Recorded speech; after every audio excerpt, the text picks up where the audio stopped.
अब बात एक ऐसी खबर की जो पूर्वांचल में बाहुबली माने जाते थे, लेकिन अचानक से उनको जेल जाना पड़ा। जौनपुर के पूर्व सांसद धनंजय सिंह की सोशल मीडिया पर एक पोस्ट उनके लिए बहुत भारी पड़ गई। लोकसभा चुनाव लड़ने के ऐलान के बाद ही उन्हें अचानक से एक मुकदमे में सजा हो गई और वो जेल चले गए। खुद धनंजय सिंह और पूर्वांचल के लोग, सियासत के जानकार इस फैसले से बड़े हतप्रभ और हैरान हैं कि अचानक से ऐसा क्या हो गया कि धनंजय सिंह का कैरियर खत्म हो गया। ऐसा क्यों हुआ? इसके पीछे कोर्ट कारण है, मुकदमा कारण है, या कोई और सियासी कहानी कारण है? वैसे धनंजय सिंह जो थे वो नीतीश कुमार की पार्टी जेडीयू के नेता बने हुए थे और वो लोकसभा का टिकट चाहते थे, क्योंकि बिहार में भाजपा और नीतीश कुमार एक साथ हैं, तो उनको लगा कि शायद वो भाजपा से ये सीट छोड़वा लेंगे। लेकिन इसी बीच बीजेपी ने कृपाशंकर सिंह को जौनपुर से भाजपा का कैंडिडेट घोषित कर दिया, जिसके बाद अगले दिन तुरंत धनंजय सिंह ने एक पोस्ट डाली कि लड़ेगा जौनपुर, जीतेगा जौनपुर। उनकी यह पोस्ट ऐसे समय में पड़ी कि उसके 48 घंटे बाद ही अदालत में वो दोषी ठहरा दिए गए।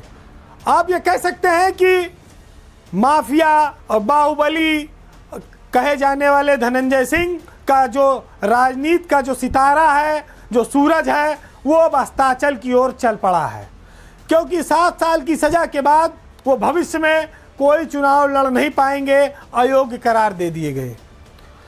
धनंजय सिंह पिछले 3 दशकों से जौनपुर की सियासत में एक बाहुबली नेता के तौर पर पहचान बनाते चले आए हैं, उनकी गिनती हो रही थी।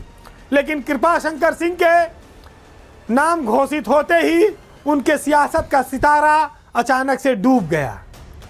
बाहुबल के मामले में उनका हमेशा एक बड़ा नाम रहा है। बताते हैं कि 1990 में जब वो कक्षा 10 में पढ़ते थे तो अपने पूर्व शिक्षक की हत्या में उनका नाम सबसे पहली बार आया था। लखनऊ विश्वविद्यालय में पढ़ने के दौरान 1997 में अंबेडकर पार्क के निर्माण से जुड़े एक इंजीनियर थे गोपाल शरण, जिनकी हत्या में धनंजय सिंह नामजद हुए और उन पर उस समय 50,000 का इनाम घोषित किया गया। 1998 में भदोही मिर्जापुर बॉर्डर पर पुलिस के साथ एक इनकाउंटर हुआ और इस इनकाउंटर में यह दावा किया गया कि धनंजय सिंह को मुठभेड़ में मार गिराया गया है। लेकिन इस घटना के 4 महीने बाद धनंजय सिंह अदालत में जिंदा निकले, पेश हुए और बताए कि मैं तो जिंदा हूं।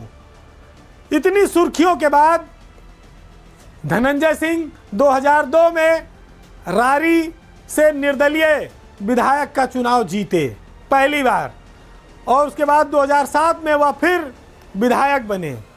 लेकिन इसी दौरान बसपा ने 2009 में उनको जौनपुर से लोकसभा का टिकट दे दिया और वो चुनाव जीतकर सांसद बन गए। धनंजय सिंह की जो दुश्मनी है वो पूर्वांचल के कई माफिया गिरोहों से भी रही है। खास तौर से मुख्तार अंसारी, अभय सिंह, इन जैसे लोगों के साथ उनकी राजनीतिक दुश्मनी खुलेआम चलती रही है। धनंजय सिंह का राजनीतिक जीवन जहां उथल पुथल भरा रहा है, वहीं उनके निजी जीवन में भी बहुत सारे तूफान और कहानियां आई हैं। उन्होंने 3 शादियां की। इस समय उनकी जो पत्नी है वो श्रीकला रेड्डी है, वो जौनपुर की जिला पंचायत अध्यक्ष हैं। बताते हैं कि धनंजय सिंह की उनके साथ शादी पेरिस में हुई थी। तो जो सियासत में एक बड़ा नाम था, एक बड़ा चेहरा था, वो धनंजय सिंह सिर्फ एक चुनाव लड़ने के ऐलान से अचानक से अदालत के फंदे में ऐसे फंस गए कि उनका पूरा कैरियर समाप्त हो गया। दोनों की टाइमिंग ऐसी है जिसको लेकर लोग इस बात का अंदाज़ा भी लगाते हैं कि भाजपा के साथ धनंजय सिंह का जो पंगा है वो महंगा पड़ गया है और उनके कैरियर पर ग्रहण उनके इस ऐलान से ही शुरू हुआ जो सोशल मीडिया पर उनकी पोस्ट वायरल हुई। अब सियासत के कितने रंग हैं और कितने दांव पेच हैं। बड़े से बड़ा बाहुबली हो, माफिया हो, लेकिन जिसके पास सरकार है, सत्ता है, उससे वो लड़ नहीं सकता है। और धनंजय सिंह का यह मामला इस बात का सबसे बड़ा उदाहरण है। बहरहाल सियासत उस चीज़ का नाम है जो हर कीमत पर जीतना चाहती है, सत्ता में आना चाहती है, चाहे उसके लिए किसी के सीने पर पैर रख के आगे बढ़ना हो, चाहे गर्दन पे रख के बढ़ना पड़े और चाहे किसी को रौंद के बढ़ना पड़े। तो सुनिएगा नदीम फर्रुख का आज का यह शेर बहुत ही मौजू है, जो इस पर बहुत फिट बैठता है कि वो शख्स बाअमल था मगर जिद पे अड़ गया, अपनों से दूर होके मुसीबत में पड़ गया और उसने भी सबके साथ मेरी की मुखालिफत, जिसके लिए मैं सारे जमाने से लड़ गया। और जिस दिन से उसने मेरे उरूज की खबर सुनी, उस दिन से उसका जहनी तवासुल बिगड़ गया। नमस्कार।